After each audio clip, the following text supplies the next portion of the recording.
He beat the Pistons easily on Sunday after a really solid two-way effort and have now won 5 straight games, beating good teams and bad teams during the streak. But this begs the question, Wes, has Miami turned the corner at just the right time? David, I don't even think it's a question.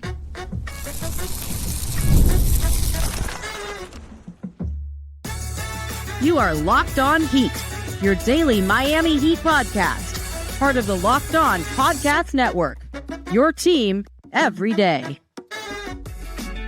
All right, welcome to Locked On Heat, your daily podcast on the Miami Heat, part of the Locked On Podcast Network, now the #1 sports podcast network.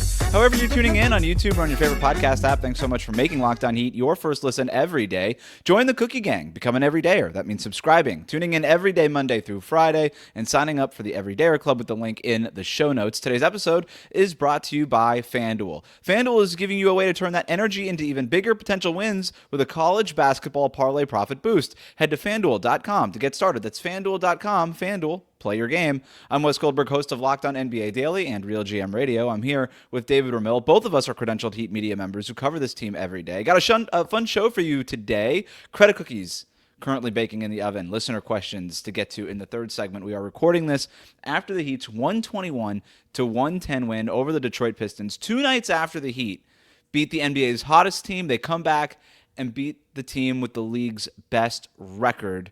My takeaway from this game, David: 5 straight wins since Bam Adebayo called out his team in the locker room in Philadelphia, lamented the fact that this team was headed potentially for another play-in tournament, said that we're better than this. You and I talked on this show about what that meant, whether that was strong leadership or poor leadership by Bam. Well, since then, 5 straight wins. 5 games, 5 wins. This team is turning a corner, it seems. Certainly, though, they're playing their best basketball of the season, especially right now after beating the Hornets on Friday night, a game that we did recap on Saturday morning, and then this win against Detroit. Now, granted, the Pistons coming off playing the second night of a back-to-back after losing in Brooklyn. They're in a little bit of a tough stretch right now themselves, but you gotta hand it to the Heat. This was a quality win, and they handed it to the Pistons team. They won in every single area, right? This wasn't just a matter of the Heat making a bunch of shots and the Pistons missing a bunch of shots because they had tired legs on the second night of back-to-back on the road. They won in transition. They won on the boards. They won in every single area. And this Heat team is starting to do that a lot more consistently. I know that we've talked about consistency on this podcast. I know that Erik Spoelstra has talked about it. Bam has talked about it. This team right now is delivering.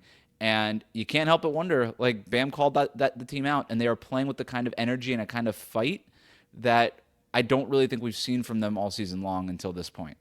No, that's what makes a difference, I think, because the games at the beginning of the season when they were playing that fast-paced offense and nobody was really expecting it, those were fun games. It was a really fun style of offense from a team that's been really mediocre, if not outright poor, in regards to their offense over the last few seasons. So that was great to witness. But I think the context of what they've done over the last 5 games is what really makes this stand out as their best stretch, because these games matter more, because you're going through your own injury issues where you're missing your top scorer and all-star in Norm Powell. You've missed Andrew Wiggins for a number of games. Players have been in and out. And Tyler Herro returning to the lineup and kind of figuring himself out and bouncing back in a way that I don't think a lot of people expect him to be, where he's putting up some incredible numbers, and that'll be reflected when he gets some cookies later on this segment.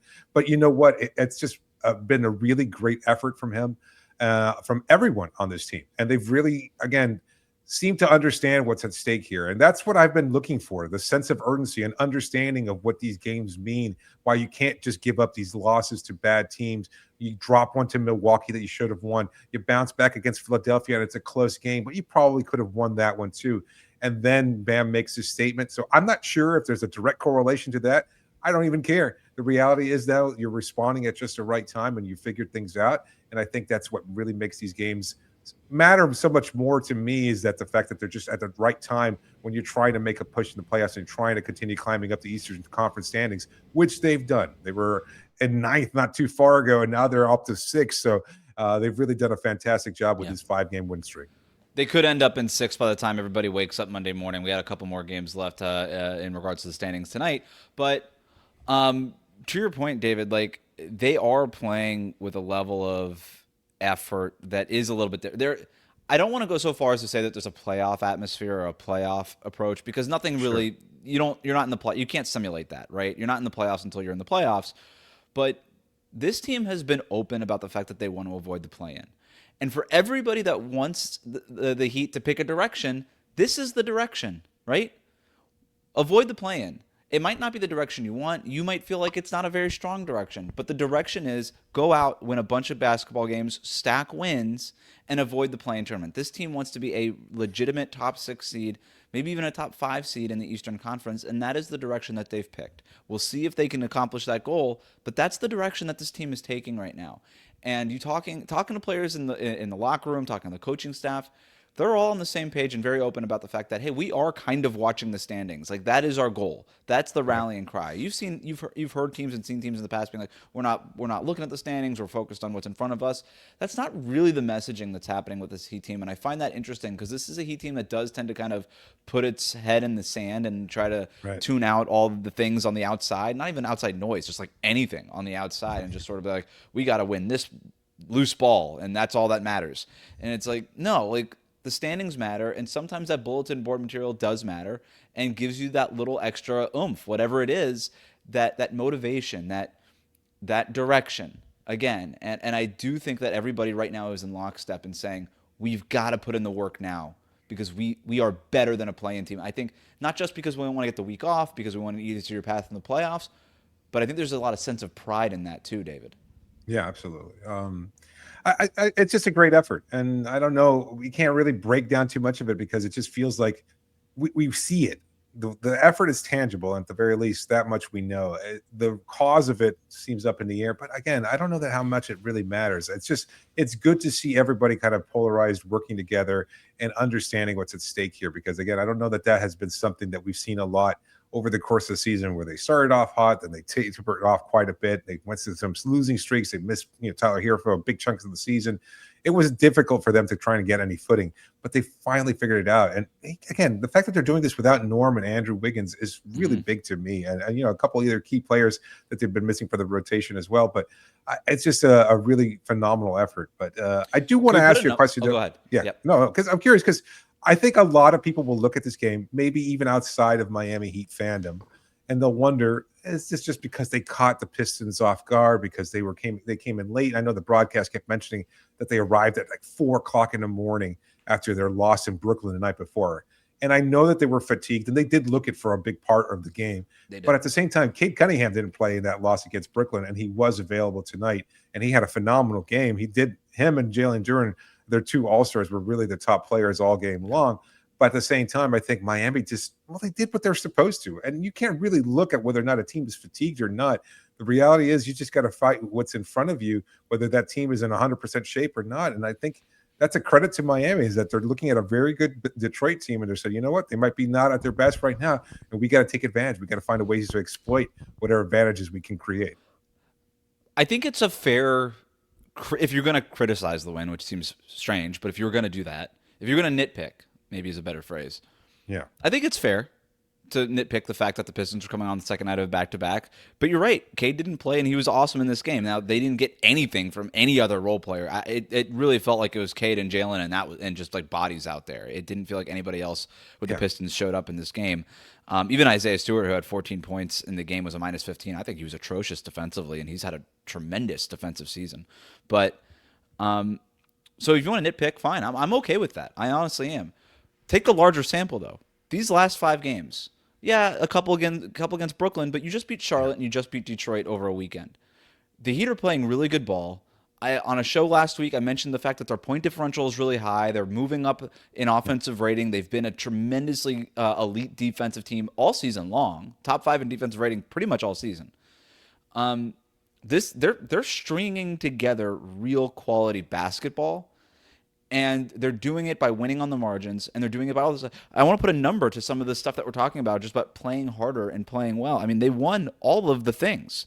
They won all the things. Yeah. 48 rebounds to 40 rebounds. They won the rebounding battle. They won the turnover battle. They won the points in the paint. They outscored the Pistons 22-6 on fast break points. Cleaning the Glass does this great stat where it gives you the percentile of where you ranked in certain categories, and in transition, the Heat ranked in the 95th percentile in the league of all games played this season in transition points, they basically added 10.3 points per 100 possessions via transition opportunities in this game, which is an insane number. And they basically did it off of live rebounds, right? It's one thing to be like the Thunder or this Pistons team routinely that just takes the ball from you and then scores on the other end because you're getting the ball at half court and then you're just running from the half court line to the rim.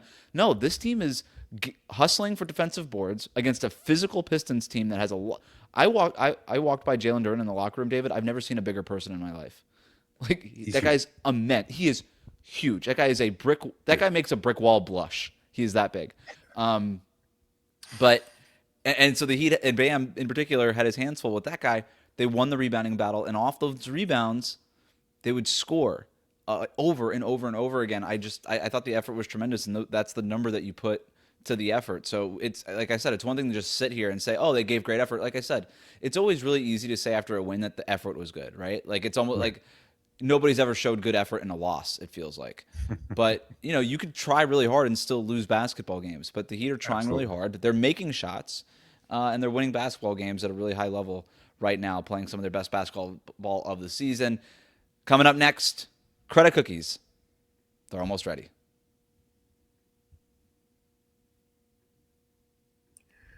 Today's episode is brought to you by Quo. Spring is a natural reset point. And if there's one thing that can quietly cost businesses money, it's messy communication.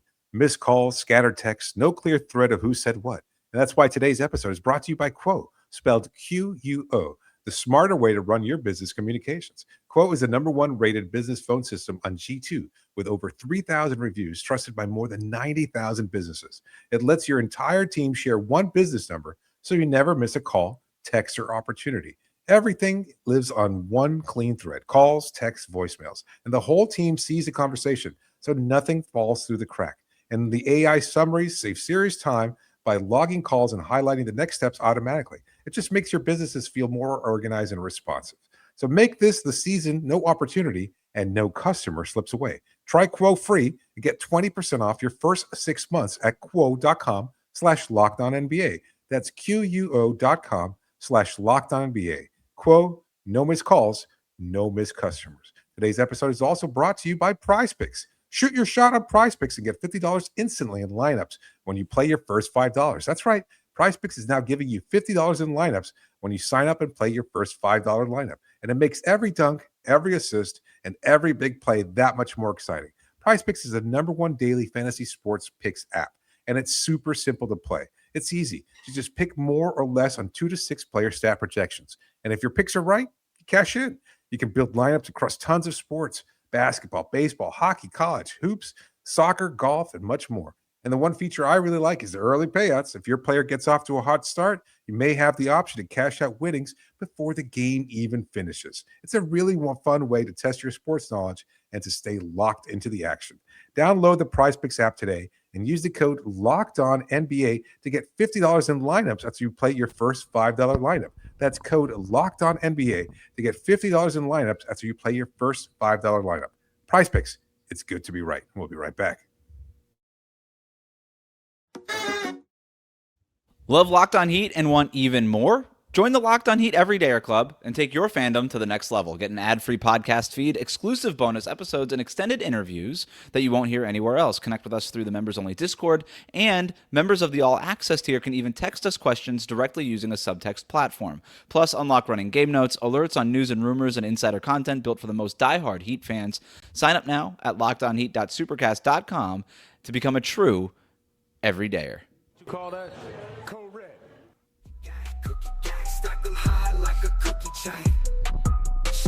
Well, David, it's another Miami Heat win, which means it's time for the tastiest segment of Locked On Heat. It is time for credit cookies. As always, we have 10 to hand out after a Heat win. Where do you want to begin? I put on like 5 pounds during this win streak. Like I can't keep eating the credit cookies here, So, you know what? I teased it earlier, so let me start off with Tyler Herro because I think that's just the story. It's going to be the most obvious thing that stands out for this Heat performance. But to finish the game with 25 points, 8 of 16 shooting, 4 of 8 from three-point range, getting to the line, doing it all with his rebounding. The assist numbers were a little bit less today because I think they did a really good job of just keeping him from making plays, but rather just force him to be more aggressive, and he responded the way that you'd expect him to. I think it was a really, really good night from Tyler. He really responded. after a strong, and I think that's even putting it a little bit too mildly, strong game against Charlotte, he had a really good game against Detroit. He wasn't the best guard on the floor, but he was pretty close. So that's saying something considering Cade Cunningham is in the MVP conversation. I think Tyler was kind of almost step for step right there with him. And he just did a great job of, again, initiating offense, being aggressive, looking for his shots, just also being a little bit more verbal. I don't know if you could see it from your seat at the arena, but I thought he was being a little bit more verbal, just telling players to get into their sets, to be aggressive, to push the pace, etc. You talked about the pace in the first segment. I think Tyler was a big part of that, just wanting to make sure that things were intentional, just attacking, and working off of those rebounds and getting into those shots early on. And I think he was a huge part of that. So to me, I think he was a player of the game. I got to give him 4 credit cookies. Well-deserved. I thought it was an almost perfect Tyler Herro game. I love the fact that he got to the free throw line. I know you do too. You always point this out. 5 of 6 from the free throw line, got to the free throw line more than Cade Cunningham did in this one. I love that physicality that Tyler is playing with. Probably should have gotten to the line for 3 more free throws. There's that weird, I think it was Duncan Robinson that fouled him, and it was clearly in the shooting motion, and they called it on the floor, and everybody was kind of scratching their head on media row. But whatever. That's over there. Took 16 shots in this game, 8 of which were from three-point range. And I have been on this for probably 2 or 3 years now with Tyler, where that's about right. He is such a good elite three-point shooter that 50% of his shots should be from three-point range. I don't want him taking all of his shots from 3, right? Like, you don't want him to become, like Klay Thompson now or something like that, where it's like 80% of Sam Merrill, like where 80% of their shots are from three-point range. Because his float game is elite. I truly, like, the numbers back it up over the last couple of years. Like, nobody in the league has a better floater than Tyler Herro. His float game is elite. You want him to get to that. You want him to get to the free throw line, like I mentioned, and he's got a nice layup package that he can get to also, and we saw that in this game too. But that 3 ball is so elite, and it's so important in Miami's offense for spacing the floor, especially around guys like Bam and Davion Mitchell and Pella and Jaime. I thought it was an almost perfect. And yeah, the assists weren't there, but the turnovers weren't there either. 3-1, that's a good assist to turnover ratio. I'm taking that every single night with Tyler. And I do think some of his passes, while he didn't get credit for the assist, in the flow of the offense, quick decision making now with Tyler. And we're starting to see more of this again, where him and Bam are flowing into more pick and roll actions when that first action doesn't necessarily work out, right? Where the Heat want to run that transition isolation attack. When that doesn't work and they have to pull it out, they're flowing into some, and they have good chemistry, obviously, in their 2-man game because they've played together as long as they have. But they're willing to flow into some pick and roll stuff and even get some of those Bam dribble handoffs unlocked again too. And I like a lot of that. Tyler Herro, since he came back, 40% from 3, 50% overall shooting. This guy's playing tremendous. I mean, he's right back playing at an all-star level. It's like they've almost acquired an all-star since the all-star break when Tyler Herro came back. It's not exactly that because Norm Powell is also hurt during that time. Is it? I asked. I think was it the Charlotte game where Simone Fontecchio made those 2 back-to-back threes at the beginning of the 4th quarter, and I asked you, is it possible to have a dagger that early in the game, like within the first few minutes of the 4th quarter? Well, in this game, Tyler Herro made back-to-back threes with 4 minutes left in the 3rd quarter to put the Heat up 27, and I had the same thought. I'm like, is it too early for Pepas? Is it like 4 minutes left in the 3rd quarter? Like, that felt like the dagger. Now, all due respect to Detroit, and I know it wasn't done yet, but it was basically done at that point. Yeah, I mean, they outscored Miami 30-18 in the 4th quarter, but that was mostly garbage points. They were pretty much floundering at that point. They tried to mount a pseudo comeback against Miami's reserves, but it didn't against really Vlad Golden. This game had been decided early on. Yeah. The game was decided pretty early on. So 4 cookies for Herro. Who's next? I've got 3 going to Bam Adebayo. Slightly less because of the efficiency, 7 of 17 from the floor. But just as impactful. You mentioned the matchup against Duren, and I know you tweeted it out that you were monitoring that one. That was a really difficult. Like, I think Bam is quicker, a little bit more savvy, I would say, but the physicality it's a tough matchup because Duren is really strong, really tall. It's just a huge body out there, and he's playing at an all-star level. Like, he got the all-star nod over Bam. But I think Bam, to his credit, did a pretty good job of responding and figuring it out. He went 4 of 10 from 3-point range. That's 40%.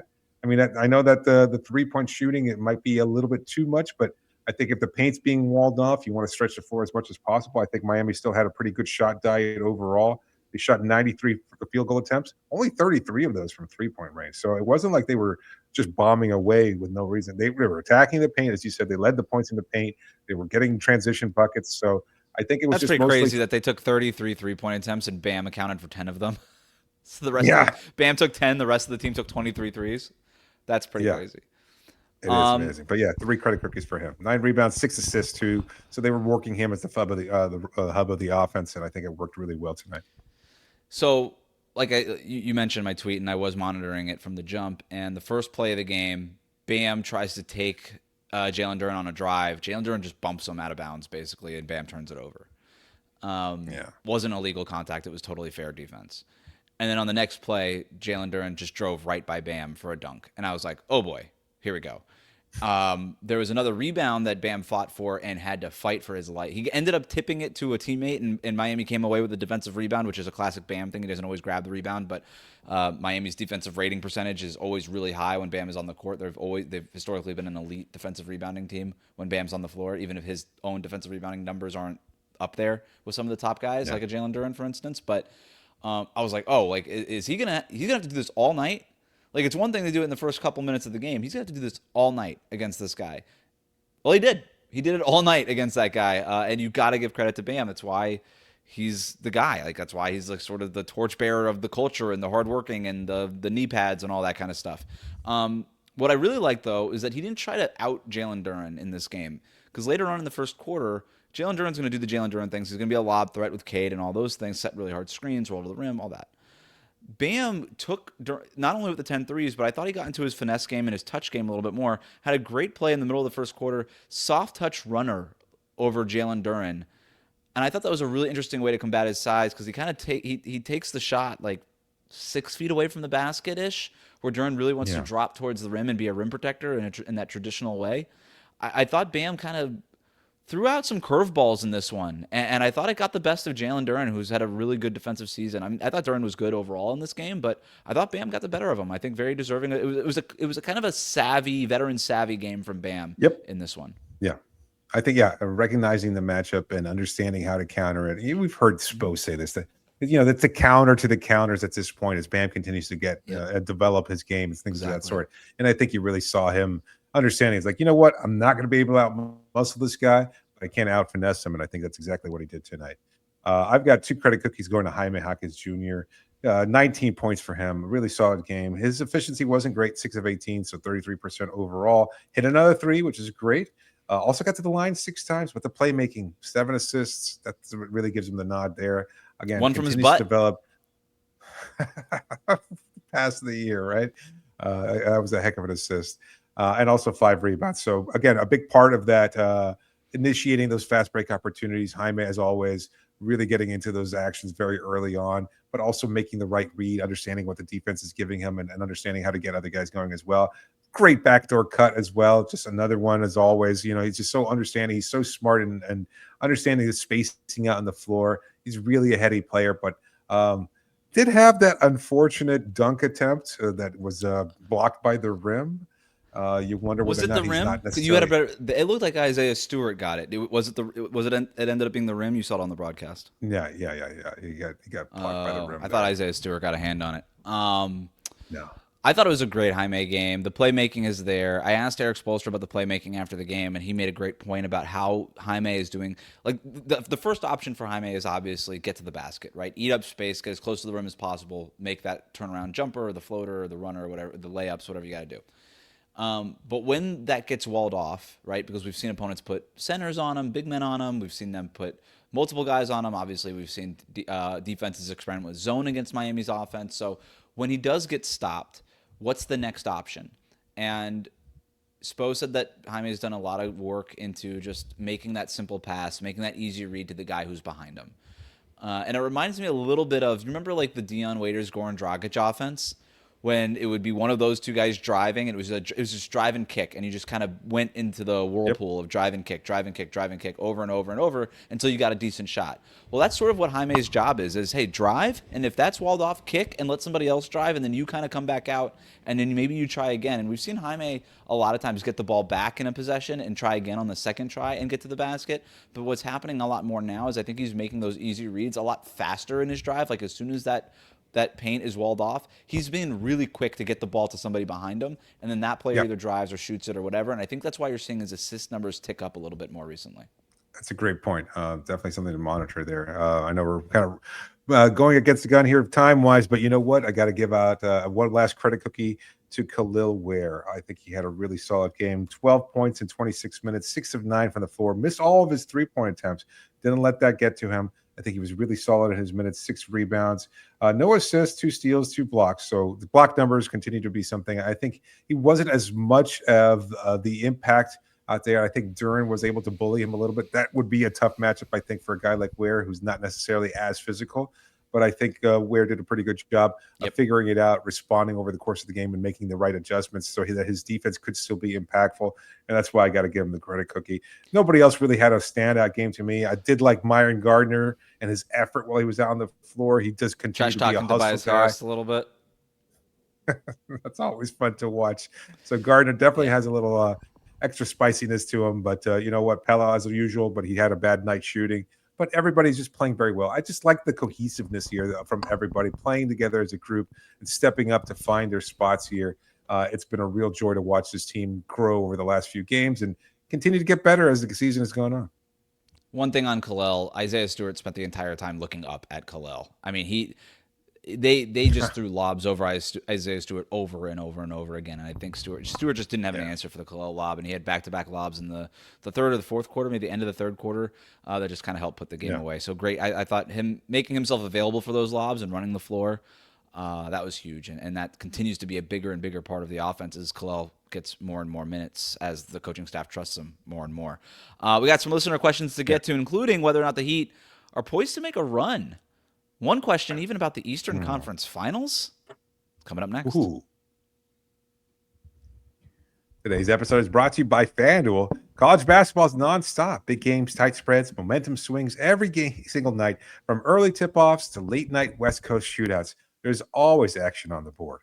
And now FanDuel is giving you a way to turn that energy into even bigger potential wins with a college basketball parlay profit boost. You can build any college hoops parlay you want. Rivalry games, ranked matchups, whatever fits your read. And you can mix spreads, totals, player props, whatever you want to match how you see the slate playing out. And then you just apply the profit boost and instantly bump up the potential payout. That's what everybody loves that. So go safe. You can go bold. You can ride with the team you've been following all season. It's your parlay. Your style, whatever you want, now with more upside behind it. Head to FanDuel.com and get started. That's FanDuel.com. FanDuel, play your game. Today's episode is also brought to you by Indeed. Workplace chaos, deadline stacking up, inbox overflowing, and the one position you have to fill still sitting open. When the pressure's on and you need the right hire, this is a job for sponsored jobs. Indeed Sponsored Jobs helps you reach the people who actually fit what you're looking for. The skills, the experience, the location. So you're not just hoping the right candidate stumbles across your post. And here's a stat that says it all. In the minute I'll be talking to you, companies like yours will have made 27 hires on Indeed, according to Indeed data worldwide. So if you're hiring, spend less time searching and more time interviewing candidates who check all your boxes with Indeed Sponsored Jobs. Spend less time searching and more time actually interviewing candidates who check all your boxes. Less stress, less time, more results. When you need the right person to cut through the chaos, this is a job for Indeed Sponsored Jobs. And listeners of the show will get a $75 sponsored job credit to help you get your job the premium status it deserves at Indeed.com/podcast. Just go to Indeed.com/podcast right now and support our show by saying you heard about Indeed on this podcast. Indeed.com/podcast. Terms and conditions apply. Need to hire? This is a job for Indeed Sponsored Jobs. We'll be right back. Let's go to our questions from the Cookie Gang. You can submit questions and hear yourself on the post-game show by joining the Everydayer Club and joining the All Access tier for $15 a month, or sign up for the yearly subscription and save 17%. Tap the link in the show notes to check it out. Jonah writes in, congrats to Bam on 10,000 points and the team for 2 back-to-back best wins of the season. Yes, congratulations to Bam. The second player in Heat history to score 10,000 points, joining obviously Dwayne Wade, who has like 21,000 points. So he's got a ways to go to catch D Wade. But yeah, that's a big number for Bam. That's a big milestone.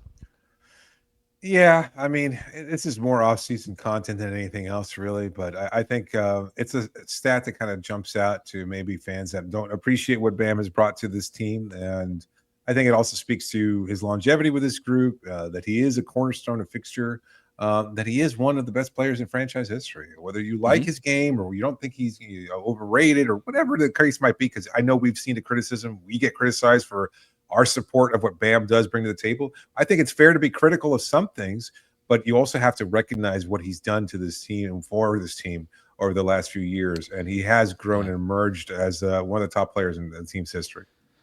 And what Bam said after the game, thinking about how he came out of college as a defensive specialist and just a lob threat, and for him to develop his offensive game to this point. I know people are going to want more from Bam, right? But for him to get to this point is offensively as a player has been pretty tremendous to see his development and his growth. So well-deserved. Congrats to Bam on the big milestone there. Billy writes in, I missed the game for my son's birthday party, but I just checked the score and I was like, what? Was this like a legit win, or am I missing some context because I missed the game? Up 22 over the number 1 seed in the conference is wild on this current hot streak. No excuse. Your son's birthday party? You couldn't turn the Heat game on? What's going on? It's hard to hear with the bounce house in the background and everybody piñata or singing happy birthday, the opening of presents. You got a million kids running around. You don't know which one's yours anymore. Come on, Billy, you're the man of the house. Tell the kids to shut up. You know put what? The game on. How Enough with your happy birthday song. Yeah. How old's your little girl? How old's your little girl? She'll be 7 months soon. Yeah. You don't know what a birthday party is like, buddy. You know what? You're gonna get there eventually, and you'll be just looking forward to being able to be cohesive at the end of the night and be speaking clearly. So I wouldn't criticize Billy too much for it. But you know what? Yeah, it's a legit game. We talked about it. Like it doesn't matter. All of these games count for something. It doesn't matter unless it's like egregious where it's a Utah Jazz sitting out players, or you're missing your entire starting lineup on a second night of a back-to-back. Or one of these crazy games where some team hits 21 3-point attempts, and you're like, all right, like we can't beat you. Like, it doesn't matter what we do. Like, I know. No, like we talked about it. They won all the margin battles, and that's the thing that I keep watching for during this streak. These are not just chance wins. They're doing the things that they say they want to do, executing those things, and those things are leading to wins. The Heat know what the formula is, right? Like, they got to win all these margin battles to give themselves a chance in these games, and that's what they're doing. They're winning these margin battles, and yeah, you take advantage of a team on the second night of a back-to-back. You take advantage of a Brooklyn Nets team that stinks. Like, you do it, but you do it the right way, and that's what the Heat are doing. William writes in, this team has built great momentum and looked like they belong tonight. What team would you guys think the Heat match up the best against going into the playoffs? What round one team would you want to see? It would obviously be one of the top 4 seeds, David, at this point. The Pistons, the Celtics, the Knicks, the Cavs. I don't know that we necessarily need to debate the path necessarily, but they played the Pistons well. Is there a team that you wouldn't want to see in that group? Celtics. Yeah. I'm curious. I just think that their shooting is so, that's such an aberration there. And I think that's the way they play offensively would be something that Miami wouldn't necessarily be in a good position to defend or to counter.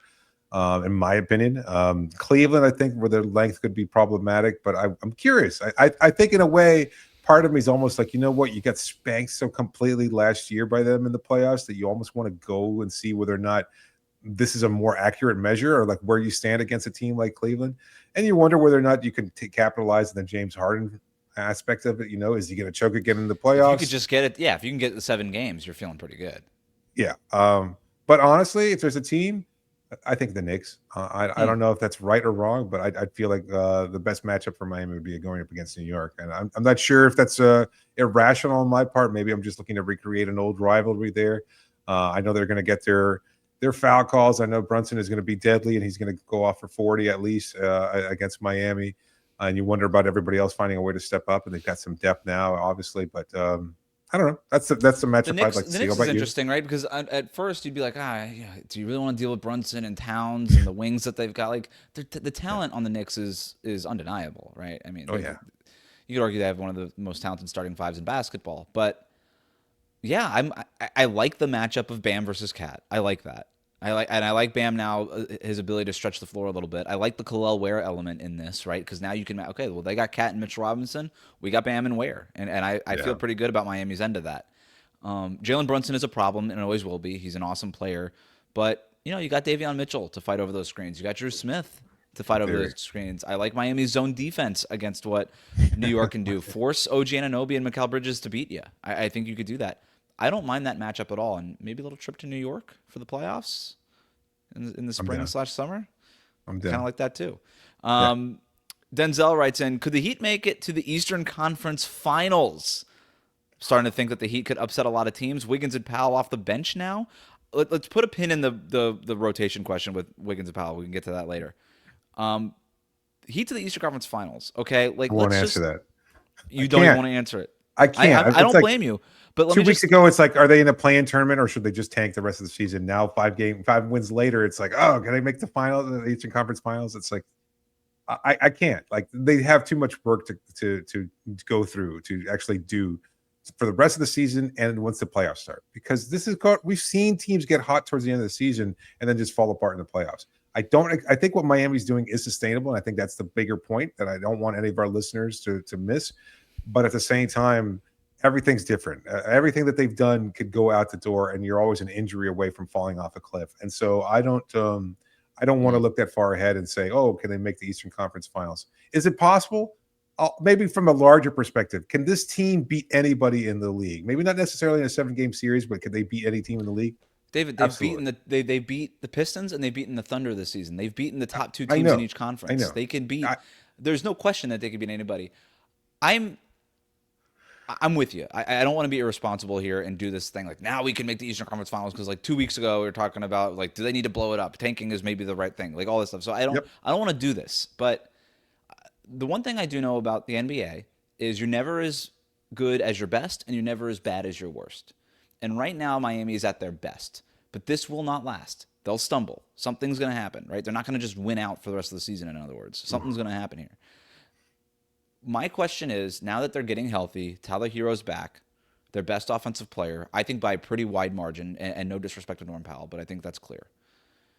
And Bam playing his best. I think Bam this is probably a subject for another podcast, and we probably should do this, like making a little case for maybe third-team All-NBA here with his two-way play. I think so. Like they're starting to make these steps. So my question is, okay, when you're not at your best anymore and you come back down to earth, where is Earth? Because Earth before was just right in the middle, a play-in team.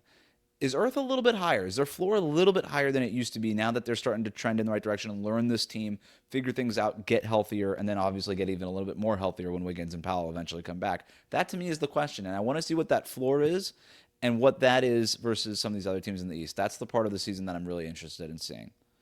It's a good question. I think for me personally, I'm inclined to think so, but I need a larger sample size. Yep, the last 5 games are enough.